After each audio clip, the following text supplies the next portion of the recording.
Istorija se ponavlja, jer je niko nije dobro i precizno zapisao prvi put. Zato će Virtoslavija svu istoriju pohraniti na oblake, ali isključivo na cumulonimbuse. Uz ovu sistemsku vest Virtotita nastavljamo sa programom. Virtoslavijska radio-televizija traži novog urednika ili urednicu. Uslovi da je član virtuomonističke partije, da ume da čita sa telepromptera, da mu ne smeta tišina u studiju i da pristane da ga plaćaju u Clicker-Coinu. Za sada javilo se 3 kandidata, ali su svi odostali nakon što su saznali da je urednik u stvari samo zadužen da donosi kafu onome ko zaista uređuje program, a to je Virtosistem na čelu sa Virtotitom.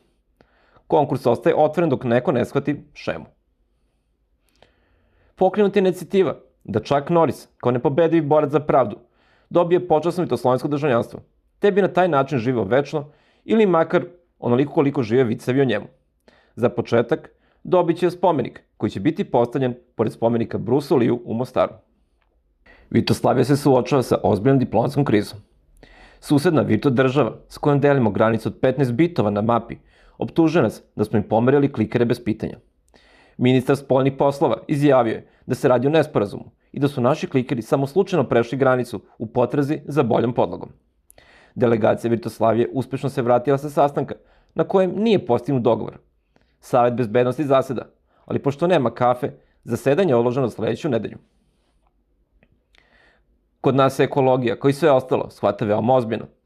Započet je pilot program ekološkog pošumljanja Virtoslavije, u okviru koga će se dresirati golbovi, koji će ispuštenjem svojih telesnih izlučevina razbacivati seme.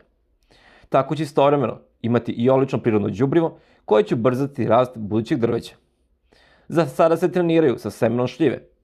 Najveći problem je u skladištenju, jer ako golbovi suviše dugo u sebi drže seme šljive, dolazi do fermentacije, pa ptice postanu agresivnije i ispuštaju svoj tovar i gde treba i gde ne treba.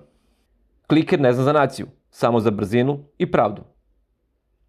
Sa ovom izjavom Virtotita iz digitalnog rezidencijalnog oblaka završamo ovo nedeljni Vrt dnevnik. Do sledećeg gledanja, poziva vas Boždar Boža Horvat i ne zaboravite, pritisnite volim, like, podeli, share i pretplati se, subscribe.